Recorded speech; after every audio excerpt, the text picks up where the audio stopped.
สบายดีสบายดีสวัสดีพ่อแม่พี่น้องทุกคนเด้อค่ะมื้อนี้สาวมิตากะสิมาเบิ่งเขาเจ้าเฮ็ด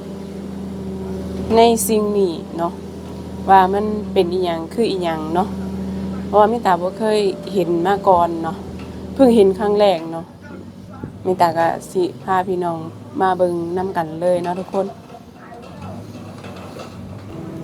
นี่ที่เขาเจ้ามาตอกเสาเข็มเนาะ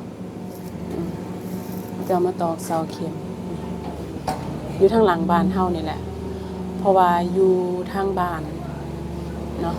ทางบ้านมิตาบ่เคยมีแบบนี้เนาะบ่เคยเห็นอีหลีแล้วแหละเนาะเพิ่งเห็นที่ว่าเขาเจ้ามาเฮ็ดแบบนี้เนาะเพิ่นก็เอารถเคนก็มีสองคันเนาะเขาเจ้ามา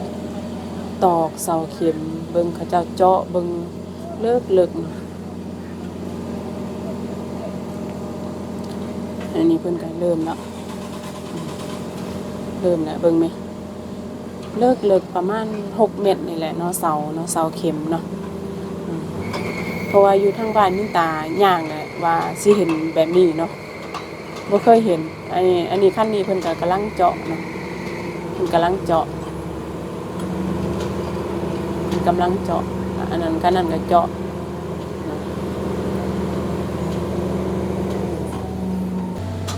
ทั้งนั้นก็เขาเจ้าเฮ็ดห้องน้ำเนาะเบิ่งเล็กเขาเจ้าเตรียมเบิดเนาะเฮ็ดเร็วๆเนาะเพิ่นก็วางแผนไว้ตั้งแต่เฮาเฮ็ดอีหยังแน่เฮาเฮ็ดตัวใดก่อนประมาณนี้นะเนาะลงทางนี้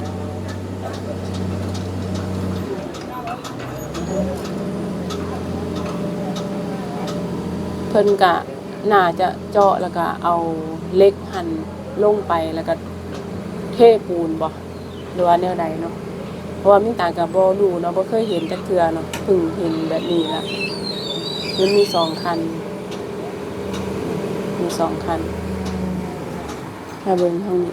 อันนั้นเฮ็ดห้องน้ำเบิ่งผักสลัดนะได้2มื้อมื้อนี้ล่ะผักสลัดอันนั้นเบียร์ผักบ่มีอันกองมาใส่เนาะรถลูกค้าเขาเจ้ามาอัดรายการปุ๋ยนะจ๊ะเบิ่งมะกล้วยต้นนี้พอบงละไปนี่มะกล้วยต้นนึงแต่ว่ามะกล้วยบ่งามดอกเนาะมะกล้วยบ่งามเบิ่งท้องฟ้าขึ้นก้อนเมฆอีกแล้วขึ้นก้อนเมฆอีกแล้วอ๋ออันนั้นเพิ่นเอาเสาลงเลยดิเหล็กเนาะเพิ่นเจาะแล้วเอาเหล็กมาใส่เนาะอ๋อเป็นแบบนี้เองเนาะที่เขาเจ้าว่าตอกเสาเข็มกับประมาณนี้เนาะเพิ่งเห็นครั้งแรกนี่แหละนี่อันนั้นก็ยกมาใส่แล้วยกเหล็กมาใส่แล้วโอ้ถือว่าเป็นประสบการณ์ตาใหม่ได้นี่พอดีได้มีโอกาสที่มาเห็นแบบนี้เนาะพระเจ้ามาเฮ็ดอยู่ทางหลังบ้านของเฮาเนาะเพิ่นก็วางละมันยากที่สุดเลยว่าสิเห็นแบบนี้ครั้งแรกมิตาเห็นแบบนี้เนาะเอาเหล็กมาวางประมาณ6เมตรเลยเนาะเสาอันนั้นเพิ่นก็ปูนมาเทเนาะบัดนี้เนาะรถปูนก็มาแล้วรถปูนมาเทเฮ็ดแบบนี้คักเนาะเฮาบ่ได้เจาะบ่ได้ขุดคือจังอยู่บ้านเฮาเนาะ ถ้าอยู่ทางบ้านมิตานะบ่เห็นมีเพิ่นเจาะเสาเข็มแบบนี้มีแต่เพิ่นขุดลงประมาณลึก2เมตรเนาะประมาณนั้นแหละ2เมตรเพิ่นก็เทใส่เนาะเพิ่นบ่มีเจาะแบบนี้เลยอันนั้นเพิ่นก็สิมาเทปูนเนาะบัดนี้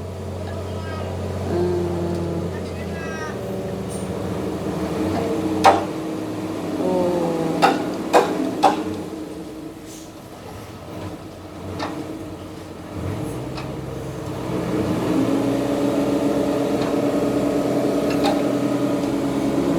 นั้นเพิ่นเริ่มเทแล้วบัดนี้รถปูนก็มาแล้วอืม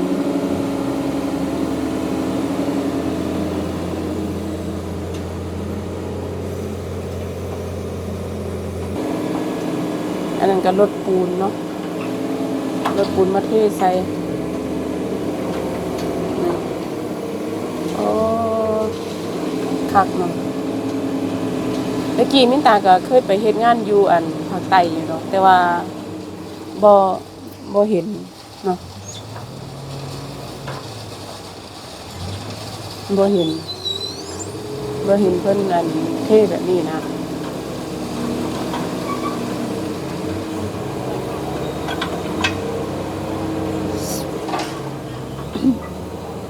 อืม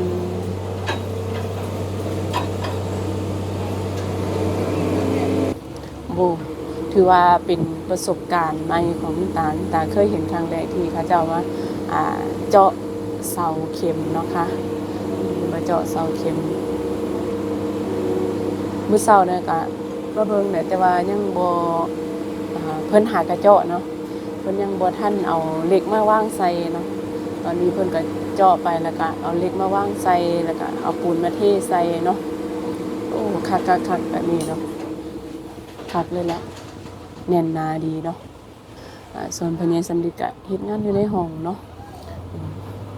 เฮ็ดงานอยู่ในห้องอะสำหรับคลิปนี้ก็คงเอาไว้ซ้ำนี้ก่อนเนาะเจอกันคลิปหน้าพบกันคลิปใหม่เด้อ